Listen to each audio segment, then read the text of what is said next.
Julian Hartsock, In Plain Sight, Precipice, The Autobiographical Ramblings of Julian Hartsock, Chapter, A&A Publications, 2123.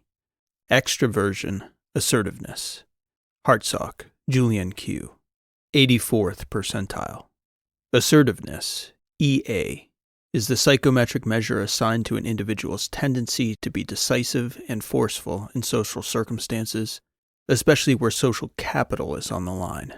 Individuals high in assertiveness are willing and even quick to speak up when they disagree with others or have something to say. They rarely allow themselves to be walked over or have their feelings or input overlooked. People high in assertiveness are not necessarily disagreeable, though they rarely struggle to contradict authority or go their own way when they genuinely disagree with the crowd or established authority. Assertive people stand by their beliefs, where less assertive people typically fold. A score in the 84th percentile, coupled with the distribution profile of psychometric measures herein, suggests a quietly dominant personality, prone to certainty in leadership, though said leadership may not always be well spelled out for followers.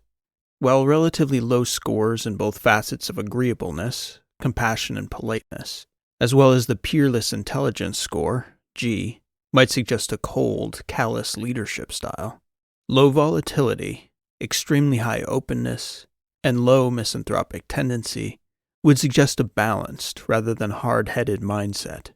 Though the subject would likely prefer solitude in his work, the constellation of psychometric scores in this profile suggests he would be well suited to leadership if the necessity or opportunity arose.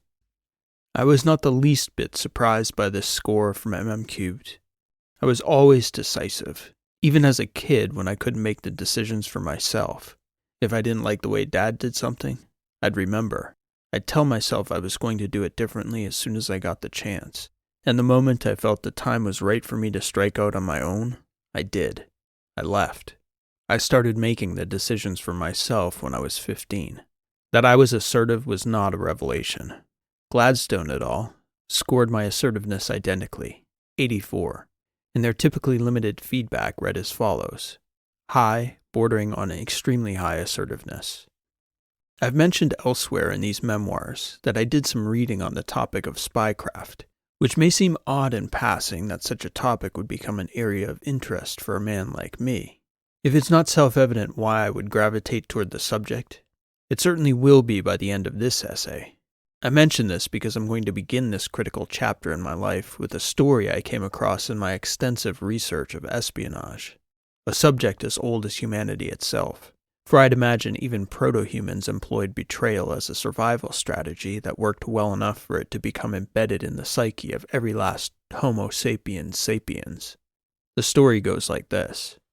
A Chinese governor, in some such distant dynasty in the ancient past, was tasked by his emperor with invading and overthrowing a neighboring governor whose impudence had raised the emperor's ire.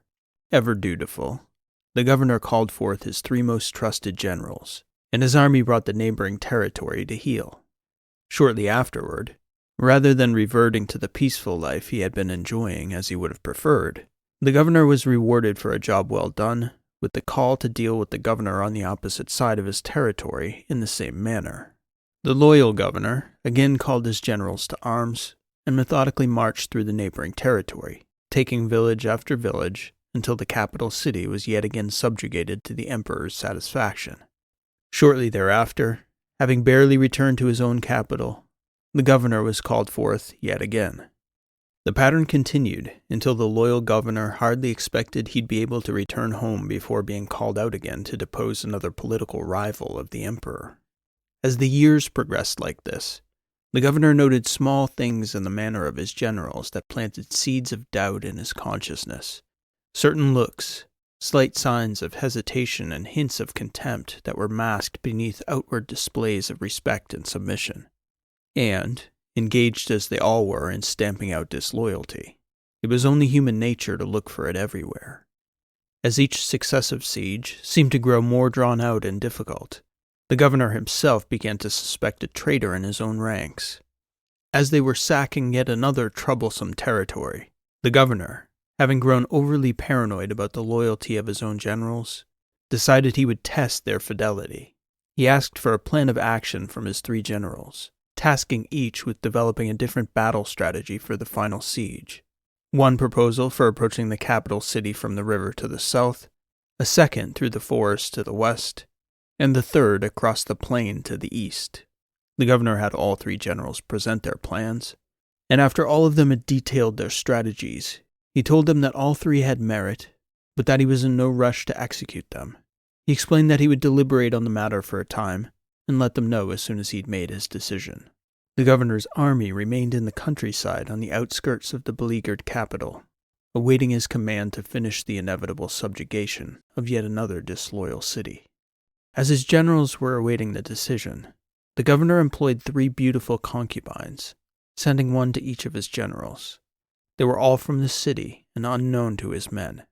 He promised them clemency after the siege in exchange for their services. The governor instructed the women to pose as spies for the disloyal governor of the besieged city. After several weeks of waiting, the generals grew quite comfortable in their camps and in the company of these beautiful young women. Finally, the governor called each of the 3 generals to him privately to tell each one that he'd made his decision. He told one of them that he intended to attack by the river, another from the plain, and the third through the forest. Then he instructed the women to offer the generals power, prestige, wealth, and the eternal gratitude of the defending governor if they shared the army's strategy before the assault began. The women themselves had been told nothing of the battle plans. The governor, quite satisfied with his scheme, believed that if there was a traitor among his generals, the plot was certain to unearth the perpetrator, if there was one. His sense of self-satisfaction was short-lived. One by one, on the evening leading up to the siege, the concubines returned to the governor to report with dead certainty that the battle would commence from the river, according to the first girl, from the plain, by the second girl's account, and finally, through the forest, according to the third. The governor, suddenly in despair over the discovery of such rampant treachery within his own ranks, was said to have gone mad, leaving the siege to his eldest son to complete. Though one might struggle to envision a long, peaceful reign for the governor's heir, inheriting such an army and its mission. The governor's methodology is commonly called a canary trap in popular culture, or barium meal test in espionage circles. They are most commonly used to find out the identity of leakers or spies, usually by individuating specific tiny pieces of false information, such as by hiding hidden characters in the spaces of documents, by varying synonym use or information across different accounts, or by changing individual documents so that each appears identical to the eye, while retaining identifying information in any given version. At A&A, we employed a system within every company device that auto-generated such individuating characteristics in every document or message, as well as its metadata, as a basic form of counter-espionage. But it hardly stopped there.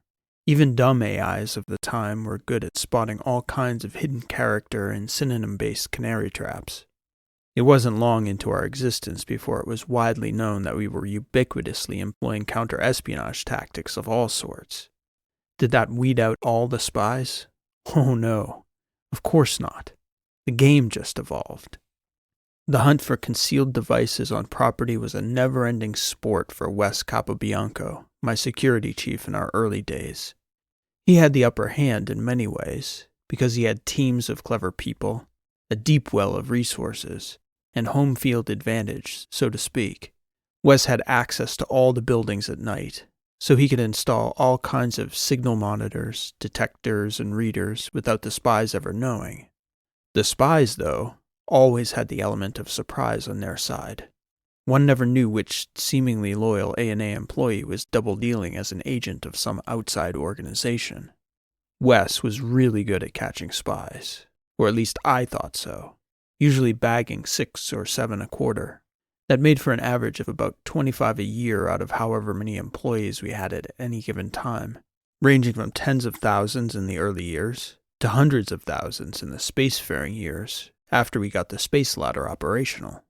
The average number he caught, curiously, remained about the same even as our workforce grew over tenfold.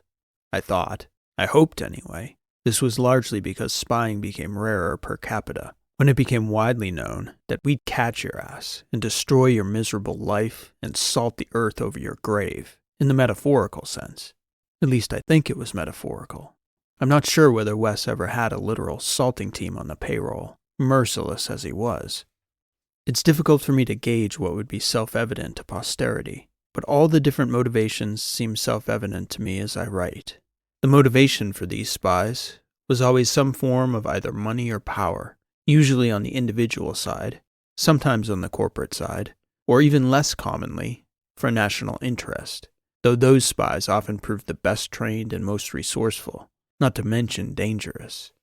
The most common spy we caught was selling information to brokers of information, who sold that information to brokers of stocks, who could usually then use that information to reliably predict certain markets based on what was coming down the space ladder, in what volume, and who owned it. This I considered a petty financial crime, the type of small betrayal that caused me to think about whether the financial compensation packages of our loyal employees were big enough. I didn't worry much about incursions of this type. The spies I worried about stole trade secrets, and we had a lot of them. Corporate development plans, starship engine designs through partnerships, proprietary magnetics tech, modular fusion generation patents, you name it. I never forgot about that poor Chinese governor, because I often felt like him. Wes and I had weekly talks that were more updates than talks. Him keeping me apprised of the latest breaches, me grumbling about how we should have seen each new technique for information smuggling coming beforehand. "But you can't see everything, Julian," Wes told me one day after he'd grown tired of catching flack for not being omniscient. "We need one of those triangular eye things." Triangular eye things? Yeah, the all-seeing eye on the pyramid. "Oh," I replied, realizing he was talking about the Eye of Providence. "I'm pretty sure the NSA has had that for over a century, Wes. It's getting them to share any useful information that's the issue." "Well, if anybody could get them to, it'd be you, I'd bet." "You'd lose that bet," I told him.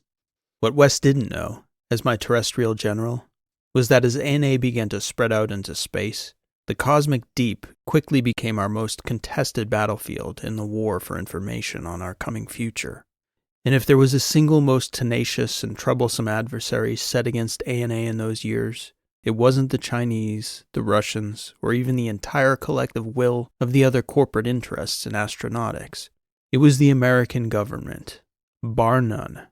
Even as countless federal agencies conducted business with ANA cordially on the surface, beneath the surface, they were relentless, devious, and unfailingly underhanded. And I suppose they must have viewed me as that Chinese governor must have viewed his own generals. They had nothing but suspicion for me and ANA as a whole.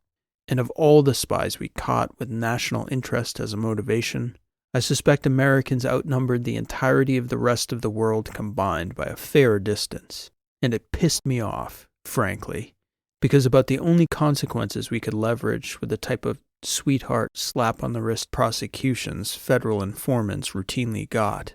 And I damn well couldn't say anything about it publicly, because they'd have loved to hang something around my neck, real or imagined.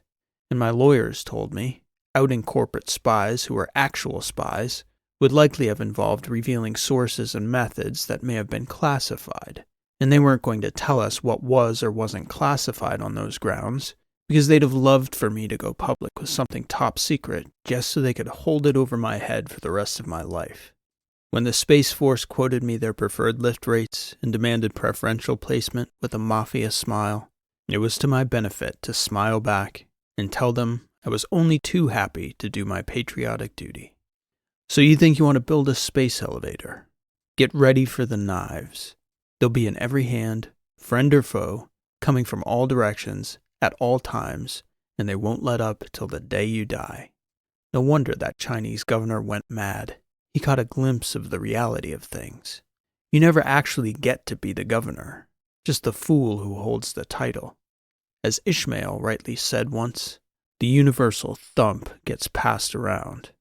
This was just one form of the grand universal cosmic dose of thump I contended with on a daily basis.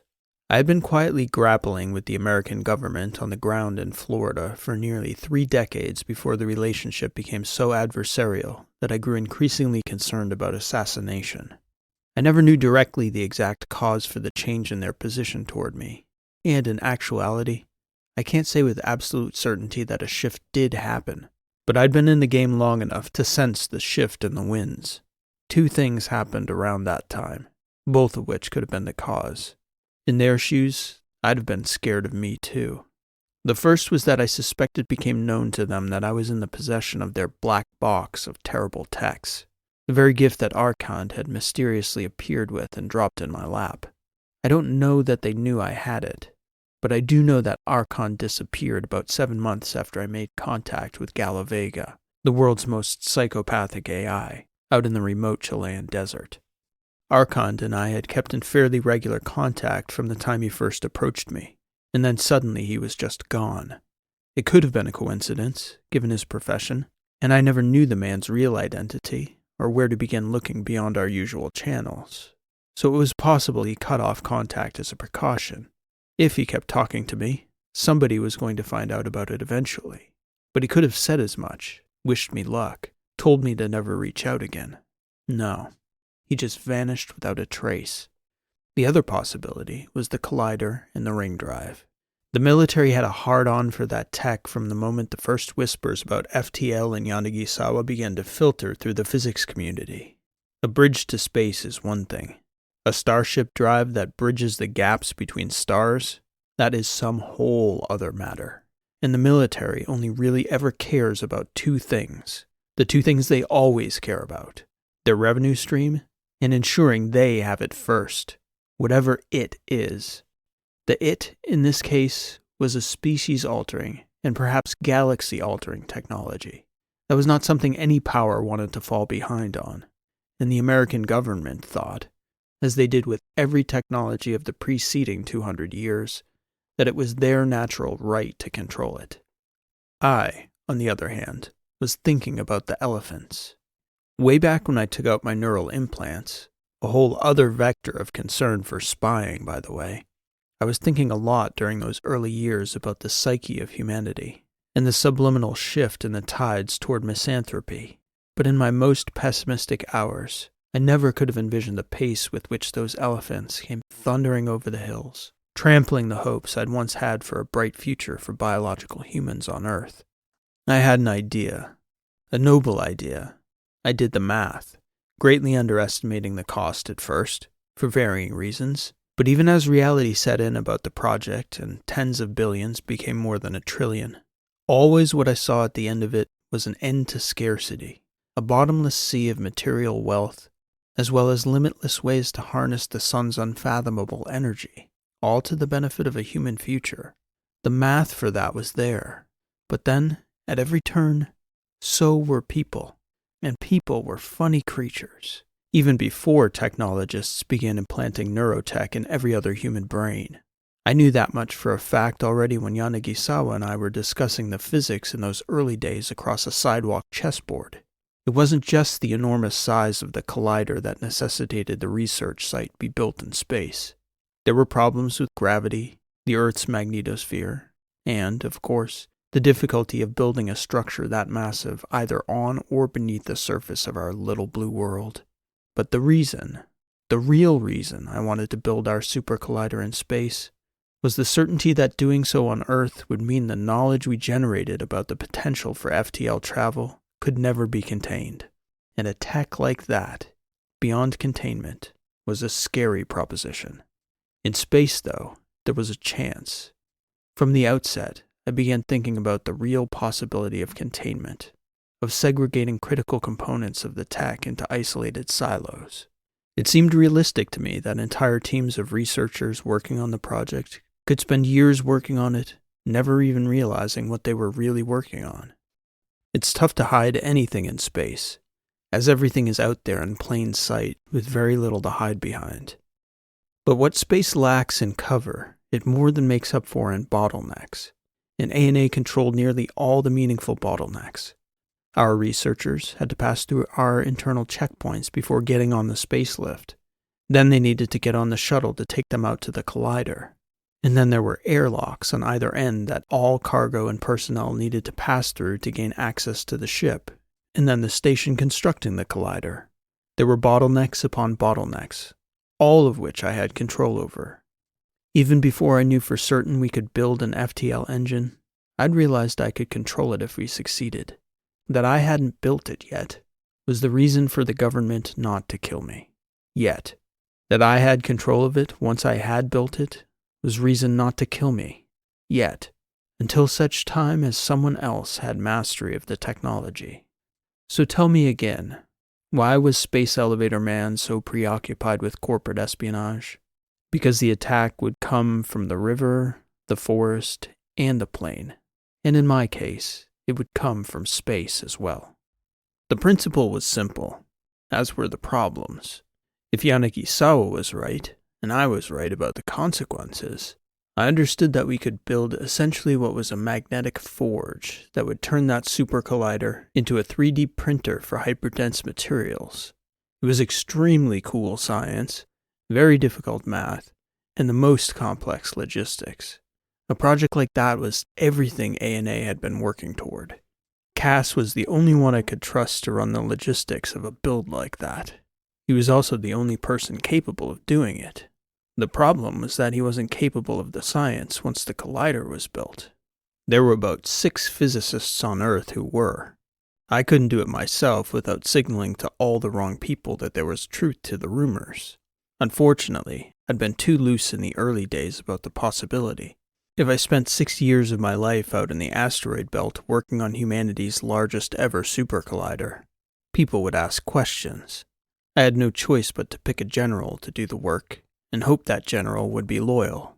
Most everyone under him could be compartmentalized, but someone at the top had to know what the goals were and why. The reason I selected Horace Chang was that he struck me as a rebel at heart. A wild sentiment, I know, for a Singaporean, but I had no evidence other than my gut to support it. He also had a quieter profile than the others, and struck me as slightly less slimy than most researchers of such a high profile. There were always huge trade-offs that a person had to make to get multi-billion-dollar research projects approved. They were all compromised to some degree. That universal cosmic thump. The question I needed to ask about Horace was whether he would jump at the opportunity to hit the system back by stepping out of it. It was a huge risk to even start asking these questions to a man as clever as him. It wouldn't take long for him to put the pieces together if the answer was no, and there were the obvious questions about foreign interests as well. To the best of my knowledge at the time, though, we didn't think him to be a hard asset of any foreign agency, just a private citizen. I'd never met Horace Chang before, so he thought it was a prank his graduate students were playing on him somehow. A generated real-time Julian Hartsock avatar inviting him to go duck hunting in Montana. Look, Horace, it's me.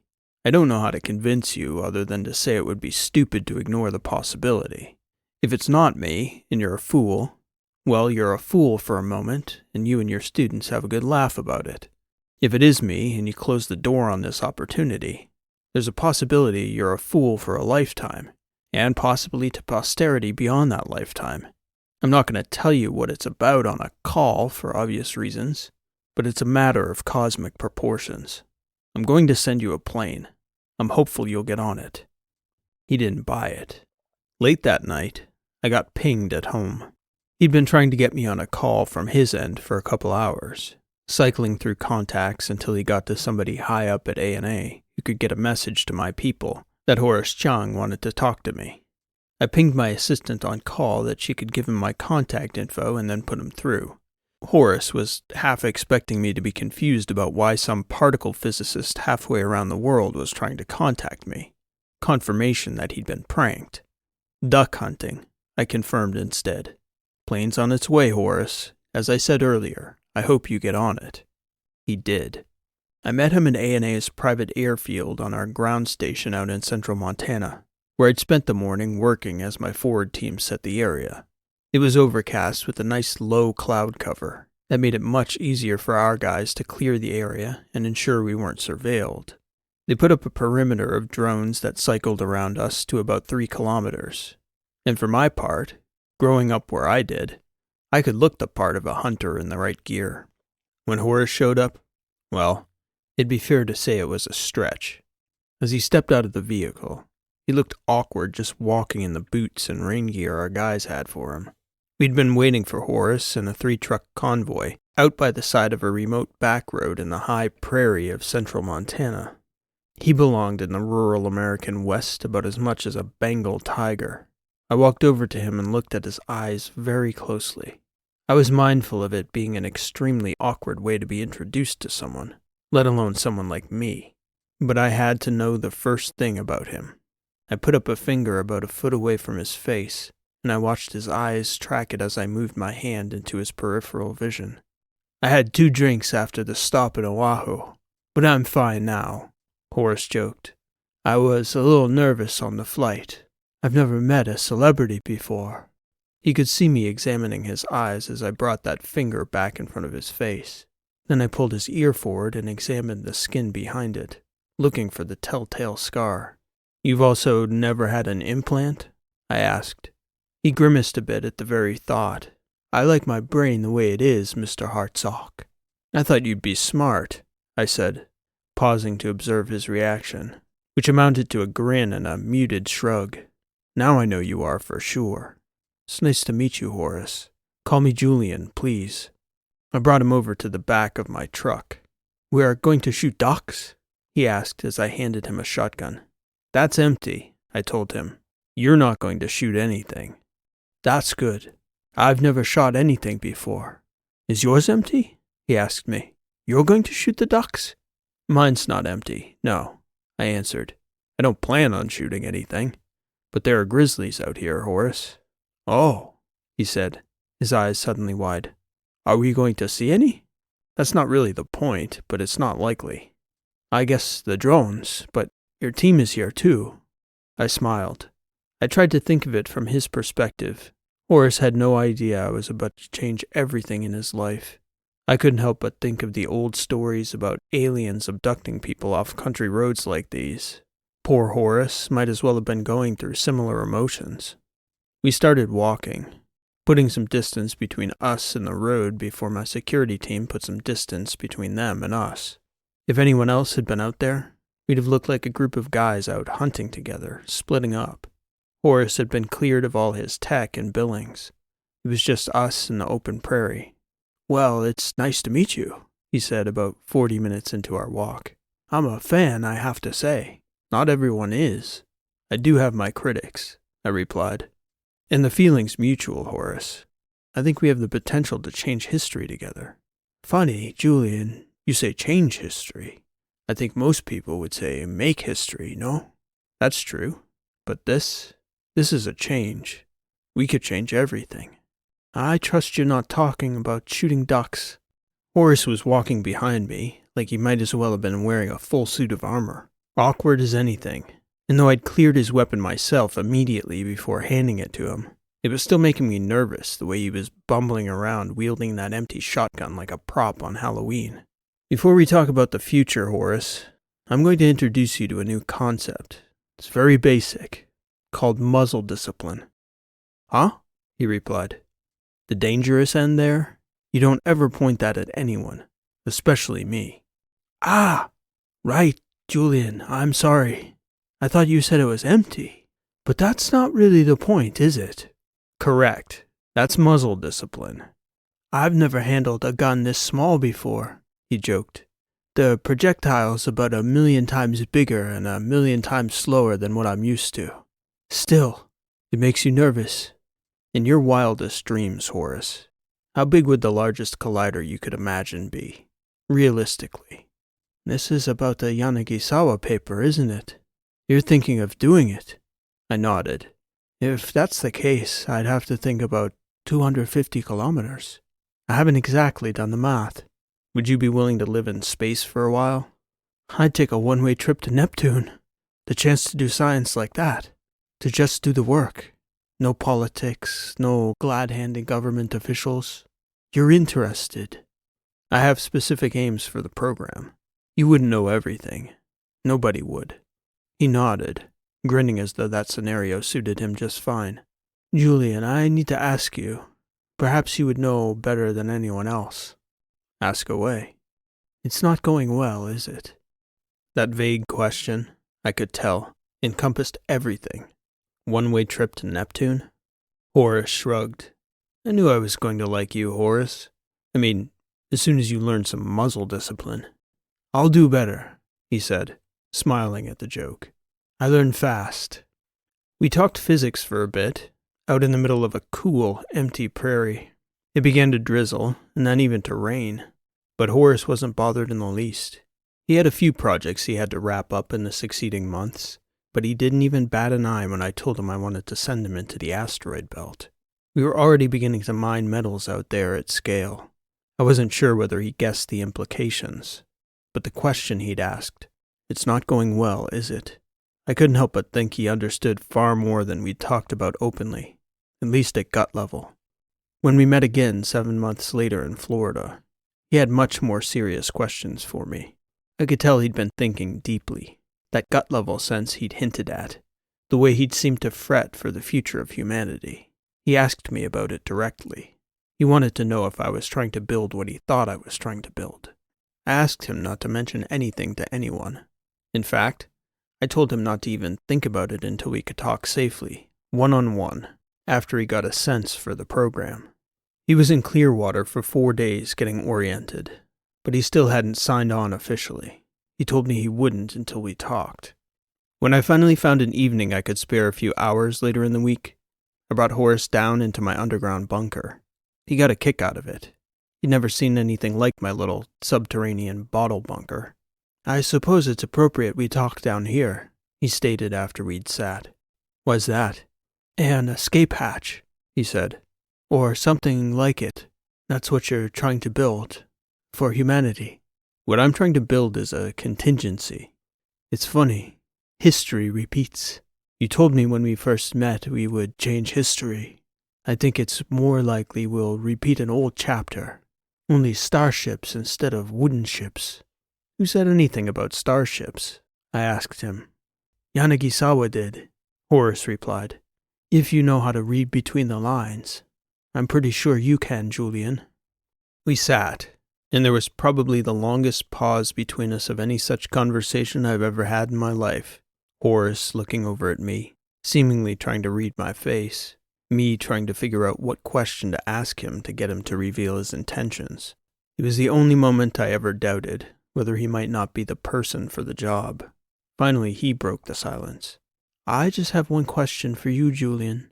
Well, I'll have a lot of questions, but only one question could make or break my willingness to work for you. Ask away, please. Are you trying to build this collider to create this technology for the military, or to keep them from getting it? I'm sending you to the asteroid belt, Horace, and I'm financing it privately through A&A. If we build anything, we'll do it out there where no one can reach it but us. I could tell you anything, but I think my actions speak for themselves. I've been the steward of the greatest strategic technological advances in the history of humanity. Does it seem like I'm trying to tip the scales in the favor of any military, even my own country's? I've always dreamed about journeying through the stars. I liked to read a lot as a child, especially when I was a teenager. I didn't have a lot of friends, Julian. My friends were in stories, mostly sci-fi stories, adventures through the stars. Sad to say, as much as I would like to believe, but I don't think we should bring our mess out into the stars, not as things stand today. Let's not get ahead of ourselves, Horace. First, we need to see about the possibilities. There's a lot of work to do. Okay, he said, resolute as he nodded at me. I'll do that work. I'm ready for it. I had a set of paper notebooks and a safe in my office, and a clean room where I worked on projects I needed to write out. In the weeks leading up to his departure, Horace worked there, going through my notebooks page by page, line by line. When he had questions, we'd set up a meeting at my house. He could have got on a plane back to Singapore. He was smart enough to remember just about everything relevant.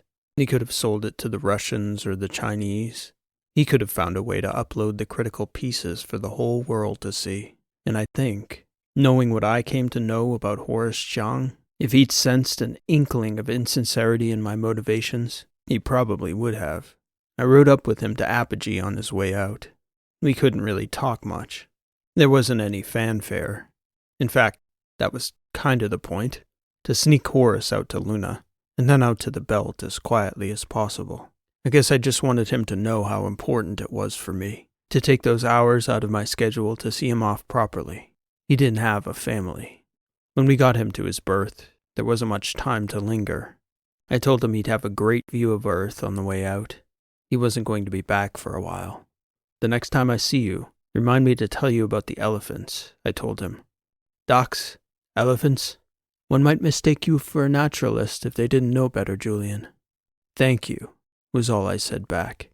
Horace Chung merely nodded and boarded his shuttle.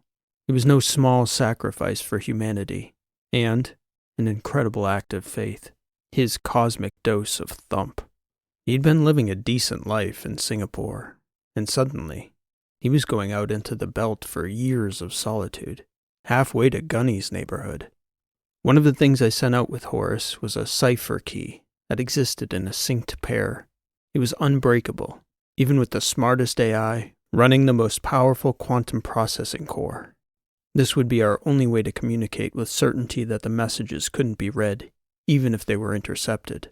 So he wouldn't be alone out there in the scientific sense, but he was certainly joining the small but slowly growing brotherhood of space monks that were building biological humanity's escape hatch.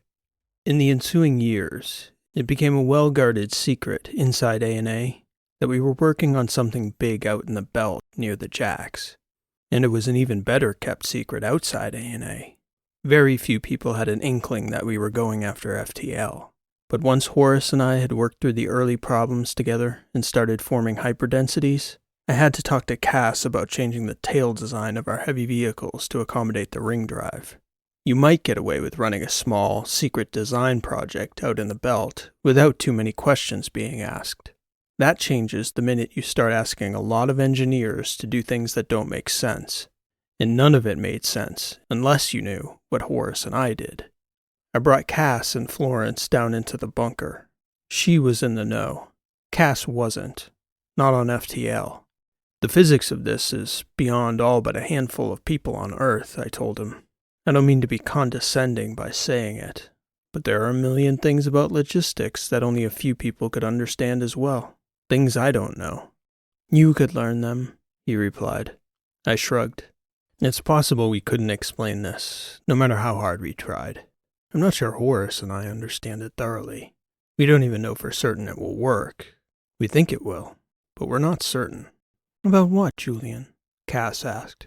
We're on track to test an FTL engine, Cass.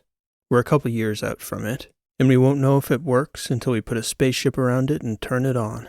FTL, he replied. Faster than light travel, Julian. So the rumors are true? Rumors? I don't think anyone knows anything for sure. Well, I guess now you know, and I know, and Florence knows. You won't know who knows what and who doesn't, Cass. That's not a slight on you.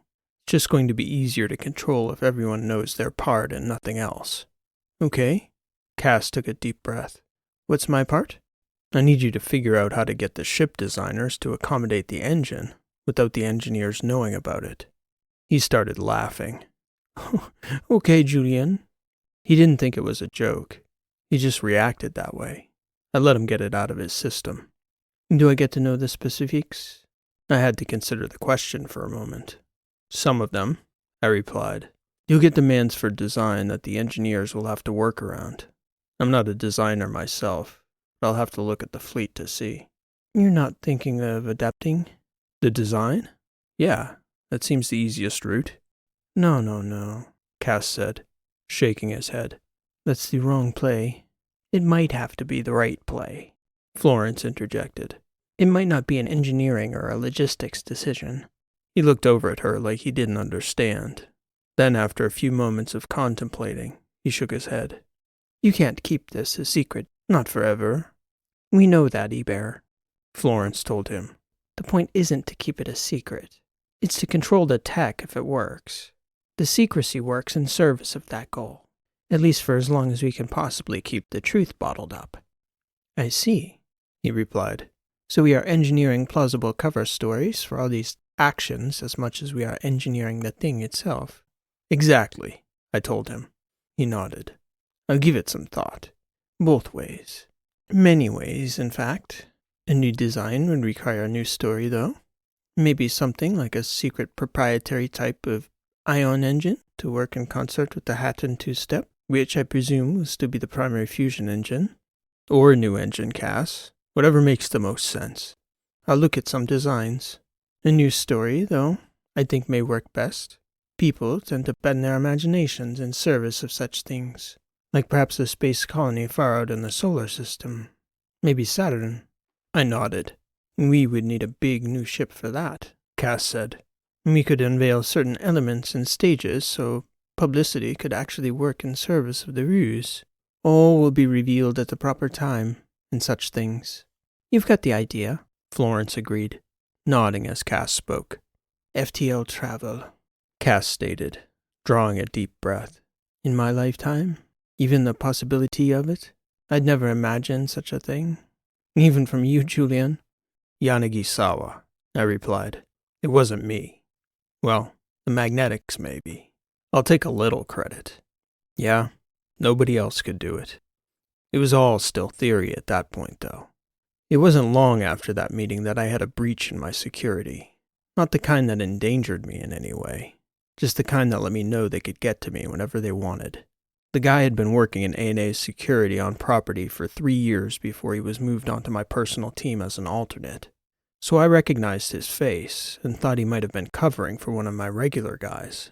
I was taking a call on my eyewear for 20 minutes or so, walking along the beach. It was after dark, and it should have been cleared. I couldn't see, but the drones and static cameras had infrared. I was shocked, though, when I walked up on the guy. Stevens was the name he'd been going by, with all the proper identification, as a government agent would.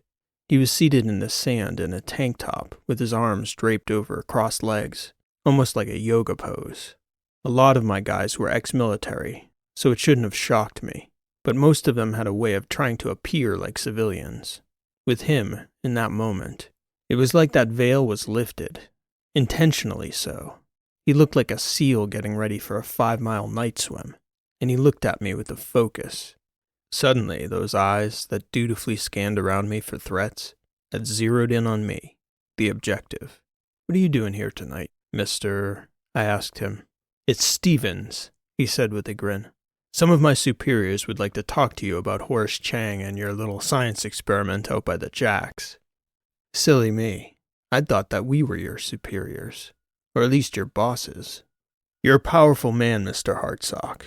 But even powerful men have to answer questions from time to time." "Perhaps your superior should have made an appointment," I told him. "This is how they make an appointment, Mr. Hartsock. You'd be wise to be responsive. I don't suppose they ask someone like you to break cover over a small matter now, do they, Mr. Stevens?" He grinned back at me. "Someone will be in touch." I was looking down at him, especially the definition in his arms and shoulders. There was hardly an ounce of fat on the guy. As I was noticing this, I noticed his jugular vein protruding from his stout neck. I had a thought then. I excused myself and headed back to the house. "We should be testing their blood," I told Wes the following day. "All of our security guys, in your tech team, the counter-espionage guys. I bet the military's doing something that'll give us a marker. Recruit some Black Ops guys to give us a sample to run it against."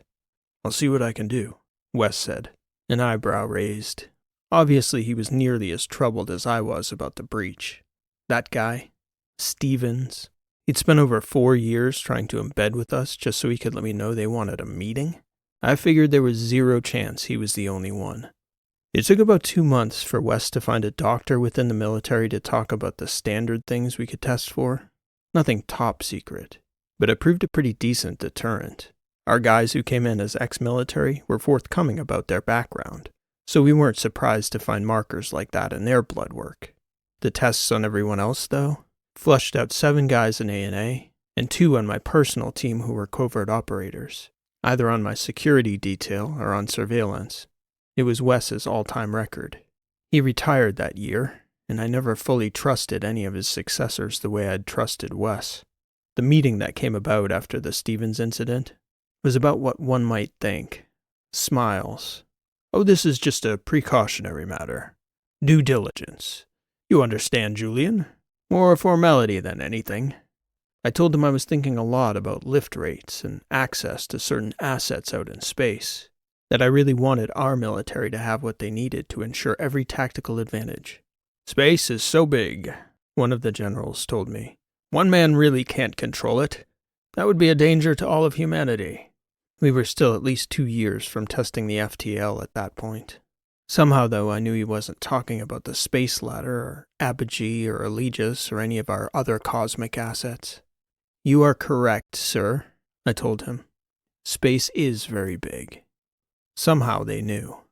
I had various similar encounters through the years like the one with Stevens, both before we'd succeeded in FTL travel and afterward. Never more than in those moments when I met eyes with the Stevenses the military sent after me did I feel so strangely out of time. And I don't mean that time was running out on me, although it was. What I mean is that I felt like I, Julian Hartsock, must have been born in the wrong time period. It was as though I was holding a technology from 10,000 years in the future. I felt like I was looking at these men as though they saw me in that same vein, the way a medieval knight might look at a man stepping out of an air car, or even worse, thinking about that man stepping out of that air car, teaching those knights how to operate drone swarms or launch intercontinental ballistic missiles. Those men, those eyes, I knew it in my gut. They could never be allowed to behold the galaxy from the bridge of an interstellar vessel, under no circumstances. Part of this strategy for obscuring what Horace and I were doing out at the Collider was the incredible progress we were making in the inner solar system. It was the first decade in the century of space.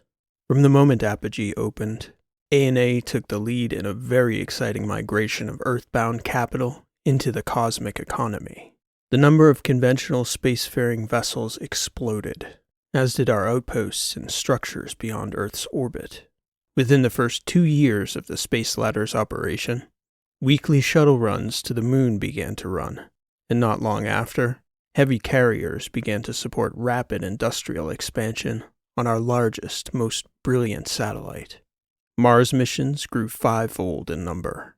Mercury, of all places, became almost as strong a mining location as Luna.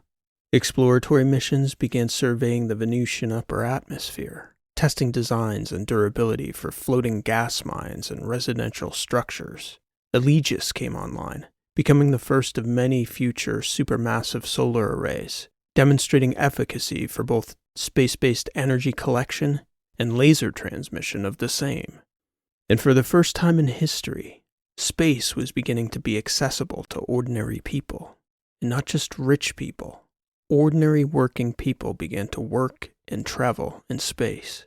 On the surface, with rosy eyes, one could easily make the case for my friend Tanner Gunnison's dream of a wild west of the inner solar system.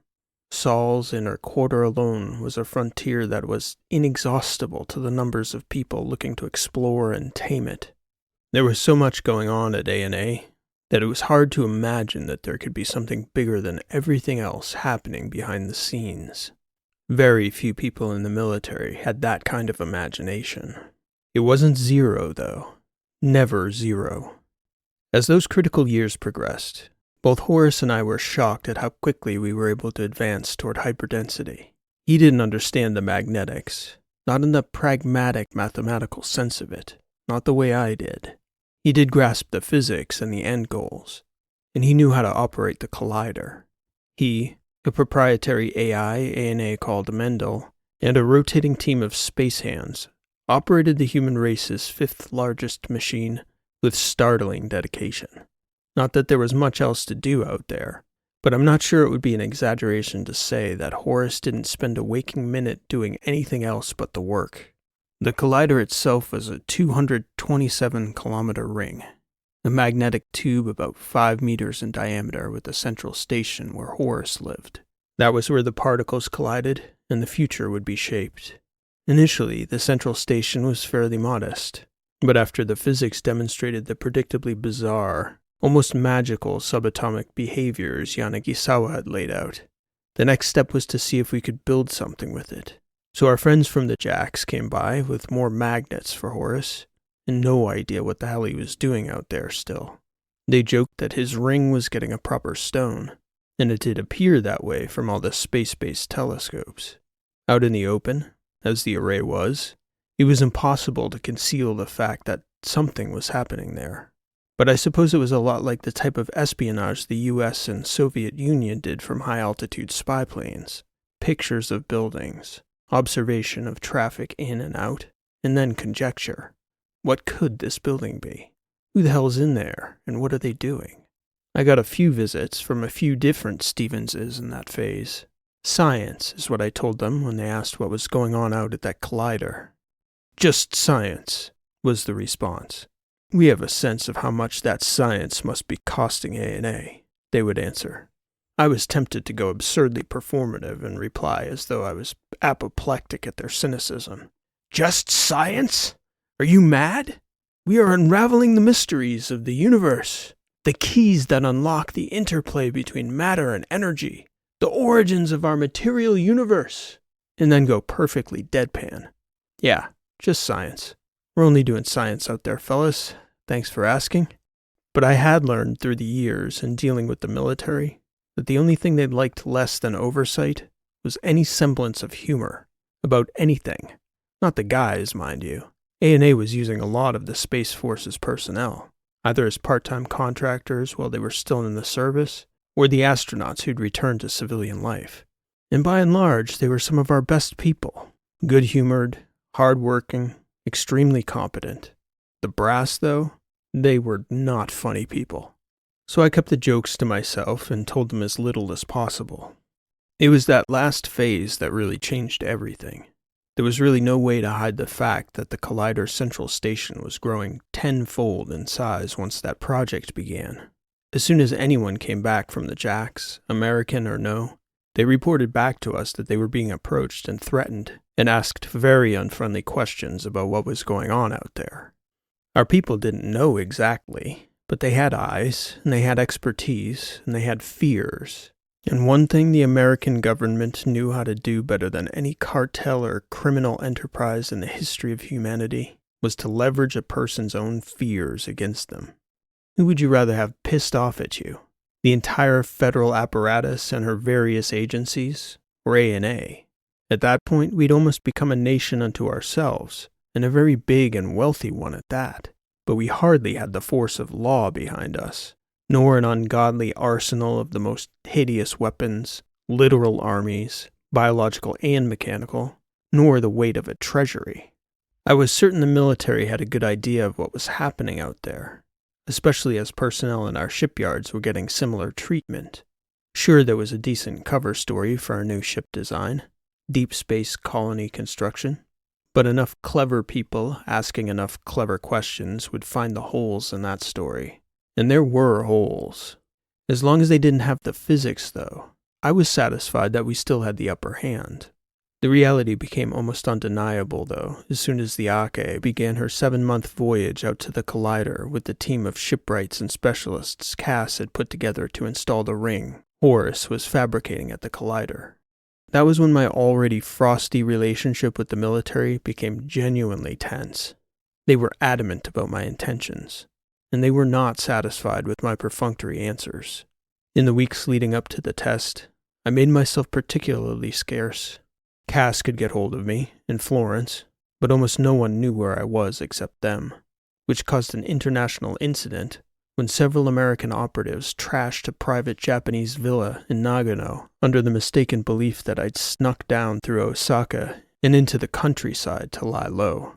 It would have been an easy enough issue to sweep under the rug if the villa hadn't belonged to my personal friend, the Emperor of Japan, and to illustrate how mistrustful I'd grown. Or perhaps it would be better to use the word smart instead of mistrustful.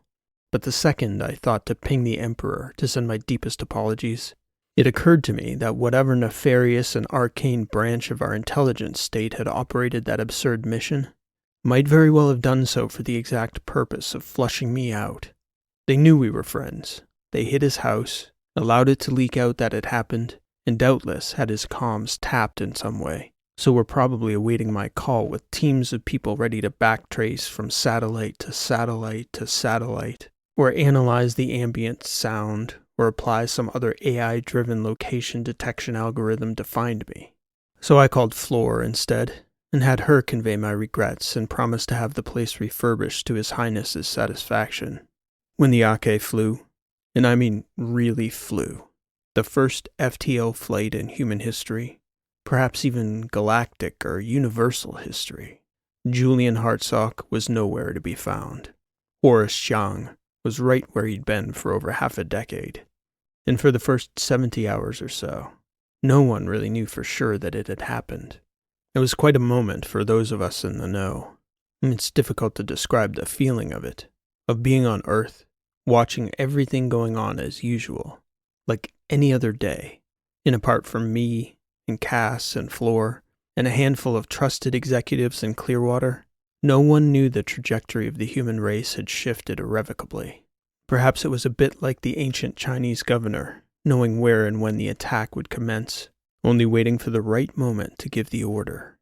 A few days after rumors began to circulate within ANA, and a few days before the press appearance still, Dad called. He didn't call often, but he'd sniffed something out. A few of the drones got wonky, and then I saw some guys sniffing about in the neighboring fields. So I figured I'd call and see if you were up to something, Julian. And if you find a time to get back to me, that'd be great. But it's not anything urgent. So far, they've been courteous. I was livid. It was about as courteous as a threat could be.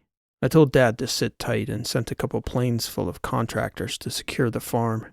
Human assets, drones, bots, everything I could put on the ground in 12 hours. Then I started messing with the military's network, flicking switches here and there. I denied access to the SF logistics units going up the ladder for a few days. Nothing tactical, but I kicked a unit that was loading supplies right off the damn elevator as they were boarding. Those assholes weren't the only ones who could send a message. It didn't take long for them to call me, looking to talk. I had somebody else to talk to first. Dad was sitting on the porch when I arrived, late evening, watching the sunset. He smiled and cast a funny look my way. I knew why. I was carrying 2 large golf umbrellas, one in each arm, like a pair of colorful crutches. Umbrellas, Julian? It's clear as a bell. We can't talk here, Dad, I said. I'm going to have to take a walk. Under clear skies. I'll grant you that it's not raining. However, just beyond the perimeter I had my guys put up, I'm positive the people who were poking around the other day have their drones up too. And they have AI-driven cameras that can read lips in the dark from 10, 20 miles away, even while we're walking in the corn. That's so? That's so, Dad. Must have cost a fortune, he grinned. All to be thwarted by a technology older than Queen Victoria, I replied, nodding. Pull up a seat, Julian, Dad said. It's great to see you. We sat as the sun went down. I hadn't sat still that long for as long as I could remember, not without something on the mind. That night, I was just listening to Dad talking about the crops, the county, the changes in the market. He seemed relaxed in a way I wasn't used to seeing him. At peace, I'd say. He told me he had a new lady friend and was putting together a glider out in the barn. He asked me to have a look at the aerodynamics if I had the time. It wasn't an area of mine, but I told him I would. He didn't ask me for much. When it was finally dark, we got up. We walked a ways into the corn, me stepping behind him in the same row, following him for about 100 yards before I handed him one of the umbrellas and told him to put it up. You don't have any tech on you? I asked, just to be sure once it was. You have to ask? I know, Dad, but I have to say it. The stakes are about as high as they've ever been. I kind of figured that when those lurkers showed up. And then your privateers, or whatever you call them. You know they swept me before you touched down. No, I didn't. I didn't ask them to. It's good that they did. I don't know what you've done, but I know you've done something. Oh? How'd you figure it out? I've noticed a pattern. You're always in the media. I like to follow, you know. Keep tabs on you. There are fan groups, Dad. They'd love to have you, I'm sure. How do you know I'm not already a member? That might be where I met Natalia, he replied, referring to his new lady. And I couldn't tell whether he was joking or not, he was so deadpan. Smart ass. Funny, Dad. I laughed after he gave it away. Seriously, though, I'd like to know how you know. It might help my security team. Whenever you disappear from sight, I mean you, physically, when you're not visible but stories about you everywhere get negative or dark or speculative, I'm not sure exactly how to put it, but it's something like that combination. Whenever I see it, I know you've gone quiet about something the powers that be aren't so happy about. That's useful, Dad. Thanks. It's hard for me to keep track of that stuff. Bigger stuff on your mind, I'm sure. I presume you want to tell me what this is all about. We were still walking, and the sound of the umbrellas zipping against the corn stalks was getting a little annoying, so I told Dad to stop. He turned around so we could see each other a little. I'm not sure if you'll remember a few years back, I think I told you that I was working with a physicist in Japan. The chess player? Yeah, exactly. Yanagisawa. He passed away, you know? He did, yeah. But for the past 5 years or so, I've been working with another physicist. We built a particle collider out in space, and we've been investigating the implications of Yanagisawa's work. What did you do, Julian? A little over 48 hours ago, we tested a starship engine that Horace and I designed based on Yanagisawa's theories. We achieved the first known working prototype for a faster-than-light starship drive. What we know is preliminary. We have no idea whether such a vessel could ever be manned. But the unmanned vessel traveled from the inner solar system out past Jupiter in a matter of minutes, Dad. It works. He was quiet for a moment. I could see his face well enough to see how he was reacting, but I had the sense he might be trying to figure out whether I was serious. Did I tell you I built a glider? He said, again, so deadpan it took me a moment. And then we both burst out laughing. Funny, Dad. Hell, Julian, your tone of voice was so grave, I thought you might have ripped a hole in the universe or something. It's not that far off. Maybe, I don't know. That kind of physics, right? Not that, Dad. Well, actually, kinda that, too. But I was more thinking of the implications. Yeah, I'll bet the Space Force wants a piece of that action. And I also bet they're only going to ask nicely for so long. That's one way to put it. God, Julian. Dad sighed. We stood there speechless for probably 30 seconds or so, the crickets chirping in the corn. I did not have that possibility in mind, that's for sure. Very few people do. The implications. I could see the outline of Dad's head, shaking. I've had a few years to think about it, and it's still kind of blowing my mind, Dad. Are you worried they're going to kill you, Julian? I was a little surprised by the directness of that question, and he'd asked it straight. No particular tension in his voice or urgency. Do you really want an answer to that, Dad?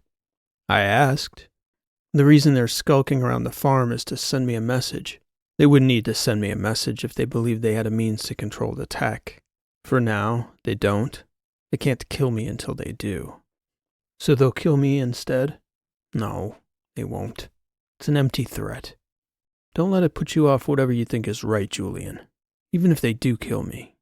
If they do that to get it, then they can't have it. I know, Dad. I know. I know you do. Just, I'd like to think I matter a little. But not that much. None of us do.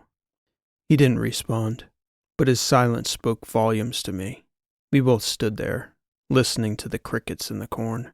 Just then a lightning bug started pulsing its little bulb behind Dad's umbrella, illuminating a dull pink halo behind him.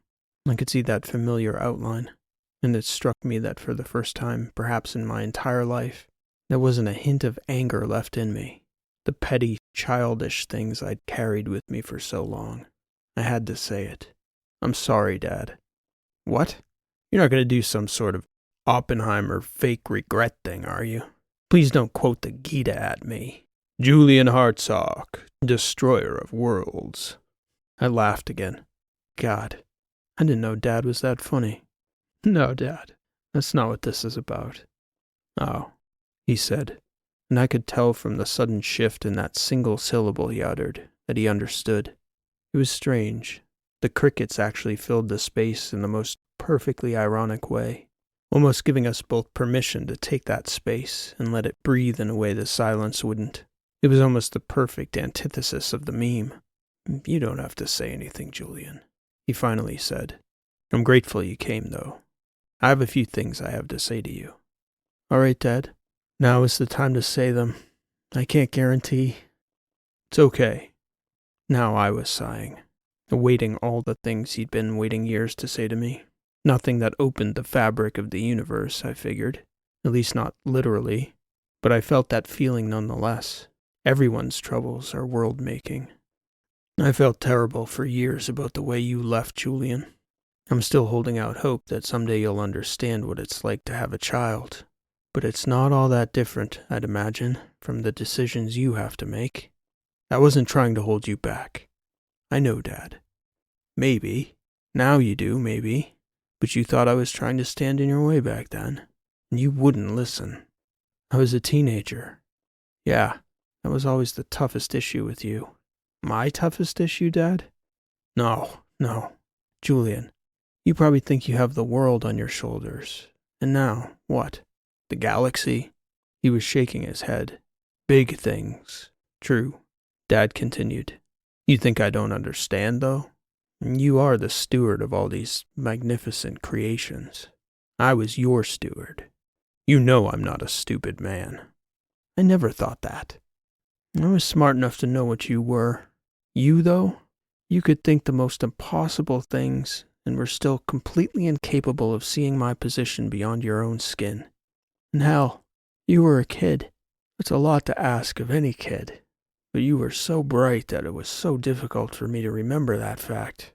You could reason your way to anything, but you could never put your emotions aside. It was so easy to forget you were a child, and I did my best. I was only trying to protect your mind. I was terrified that you'd go out to California and meet all these brilliant mathematicians, and without somebody to watch out for you. I was afraid you were going to be exploited, led down the wrong paths. I don't know. I had a million fears. But you needed that crucible. You couldn't have been you if you'd stayed. I know, Dad. I understand. I had to say it, though. I couldn't be prouder of the way you came through everything. I've never been more grateful to be so dead wrong.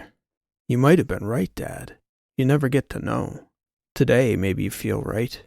But how could you know back then what was going to happen to me?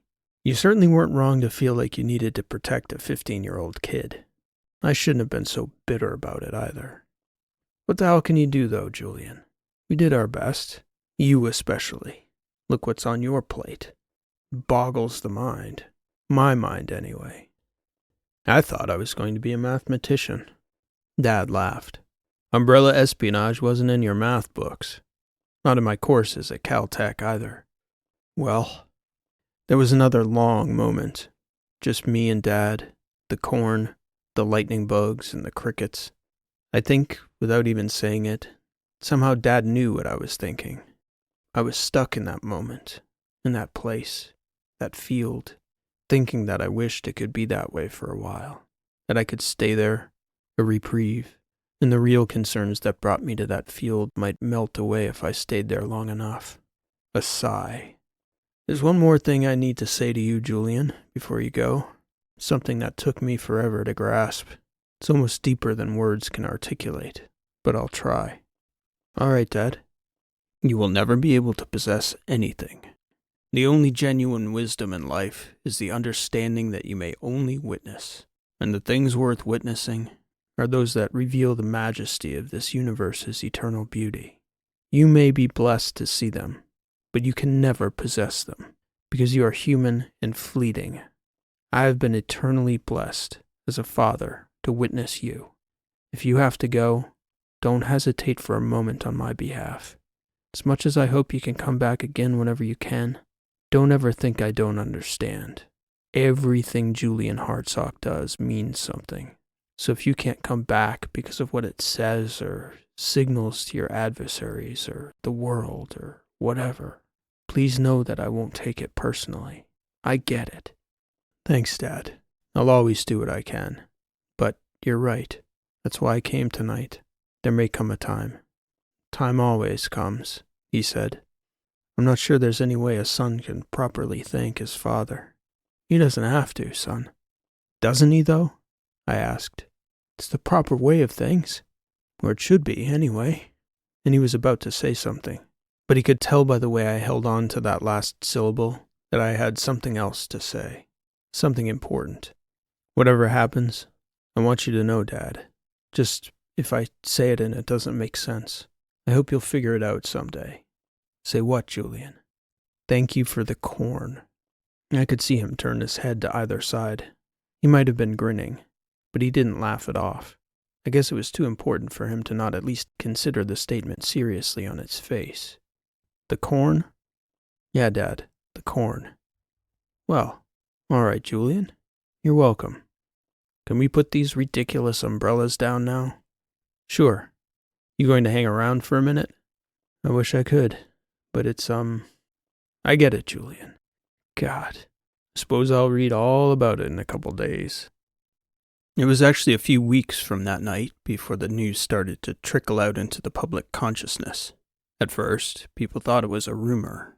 Then, when the military didn't deny it, people started giving the possibility credence. Everyone at A&A had been instructed to be quiet about the matter, that public comment would be forthcoming through proper channels. I reappeared in Japan, publicly inspecting one of the power stations feeding the spacelift. I granted an interview in English to an independent Japanese journalist I'd always had a good rapport with in Osaka. She asked me about the rumors, and I told her that we'd sent a ship through a rift in space that was similar to a dimension Sci-fi would have called subspace, and that the ship re-emerged on the other side of that rift far faster than it took for light to traverse the same distance. That was how I explained it. I told her there was still too much work to be done before I could answer too many specific questions about it. That didn't stop her from asking several of the pertinent ones. I was evasive enough, though, that I didn't give much away. Coy. It was not lost on me that very dangerous forces were listening, knives at the ready, reading between the lines of every last sentence I uttered. That power plant on the outskirts of Osaka was one of dozens feeding an almost unfathomable deluge of electricity to the spacelift that loomed over the landscape to the south of Osaka, like some wild Olympian super tower. I had a tight schedule to keep and a strict pathway we were supposed to follow as we walked the grounds between two of the plant's reactor clusters. My security hovered, their eyes scanning the open fields out beyond the fences, the little canals, the access roads. As the two of us continued walking together, I caught sight of one of the plant's employees. He began to scale a ladder that ran up the sides of a tower for one of the many sets of high-tension wires that seemed to entwine the entire resting Japanese landscape, like an exhausted insect bundled in spider silk. I was supposed to keep walking, but I stopped to watch the man climb that tremendously tall tower. "Sugoi!" the reporter exclaimed, pausing to watch his ascent as I did. I'm not sure she would have even noticed the man if I hadn't. Over 10 minutes or so, he must have climbed 200 meters into the air as we watched on silently in awe. "A very dangerous job, she remarked, visibly nervous for the stranger as he climbed and climbed. In that moment, I didn't know. I'd imagined that we had bots that could handle such dangerous work. But I was told later that drones could inspect the entire span, mostly AI backed up by human experts, and most of the routine maintenance in high places was performed by specialized robotics. But not all of it. There were still human specialists that had to climb those towers in order to keep the grid operating. "Why would you do this job?" the reporter asked. Kawaii. In that context, the word meant terrifying, a Japanese word I understood well. "He does that job because he can," I replied, "and because someone must."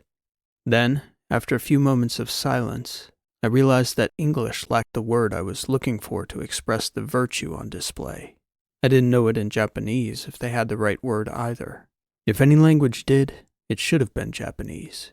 But the word I needed was something like everyday courage, the substance of will that drove that man up that tower. that pulled Dad out of bed before dawn each day, that fluttered within a mother's heart as she rushed to the hospital to give birth to her first child, that steadied a surgeon's hand with the procedure and the balance. I watched that man climb and climb. I know people will be afraid of it, I said to the reporter, the two of us gazing up at that tower in awe.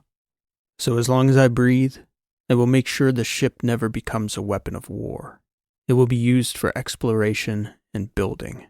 That needs to be said definitively. A&A will control it. She didn't ask a follow-up.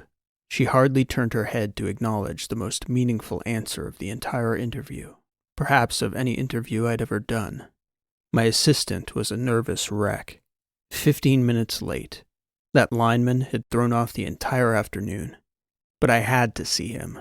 That unknown Japanese lineman, who had no idea who in the countryside beneath him was watching that stunning display of everyday courage. Let them come from the river, through the forest, across the plain, with an EA in the 84th percentile, and more. A father who'd never once spurned the morning's alarm. I would do what I could, and I would do it, because I must. In plain sight. This has been an original story, written and read by P.E. Rowe. Thank you for listening, and I hope you enjoyed this story. If you're enjoying the channel and you enjoyed today's story, I'd humbly ask that you leave a like on today's video, as it helps the channel to grow and reach more sci-fi fans like you.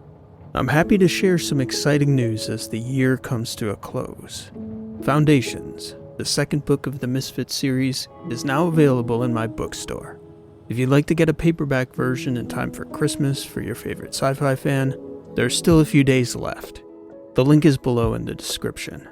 As of the time I'm recording this outro, the ebook and paperback versions are available. The audiobook version is complete as well and will be available shortly. More on that in just a moment. For those of you who may be new to the channel, this newest title, like many of the other titles I've released through my bookstore, contains stories that I've already released here on YouTube. Books and audiobooks are one of the best ways to support the channel, while getting a little something back in return.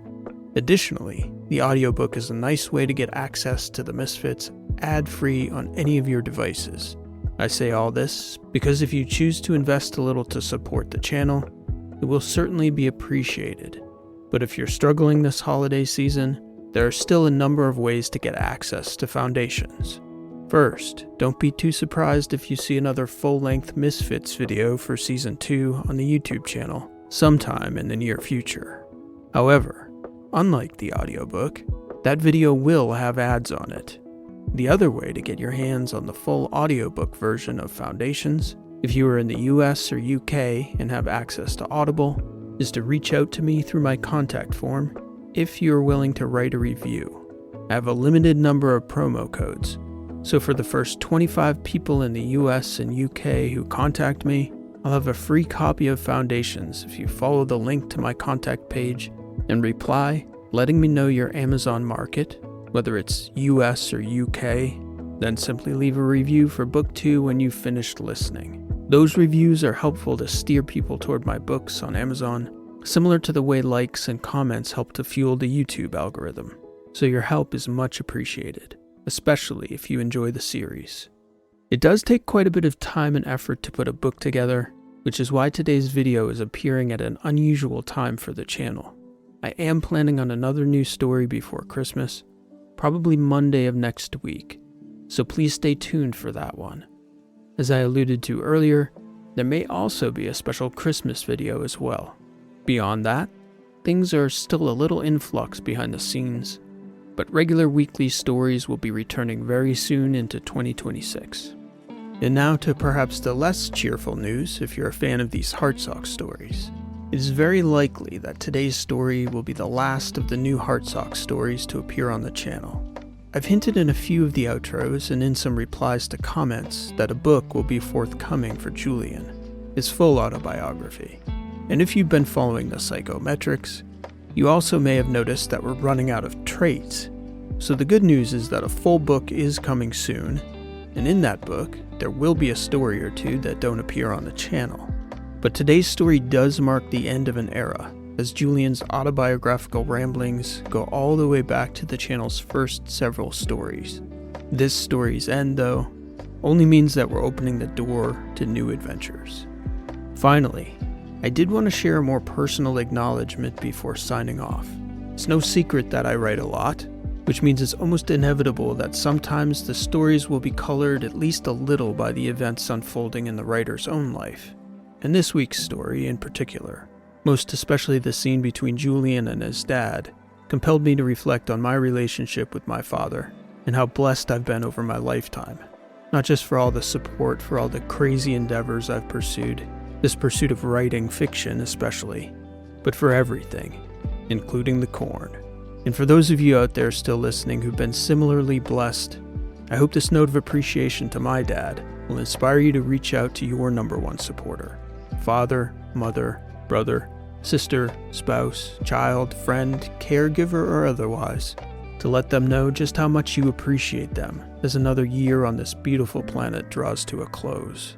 That's all for now, friends. I plan to be back again next week with another new story. Until then, thank you for listening. This has been P.E. Rowe, and we'll see you next time.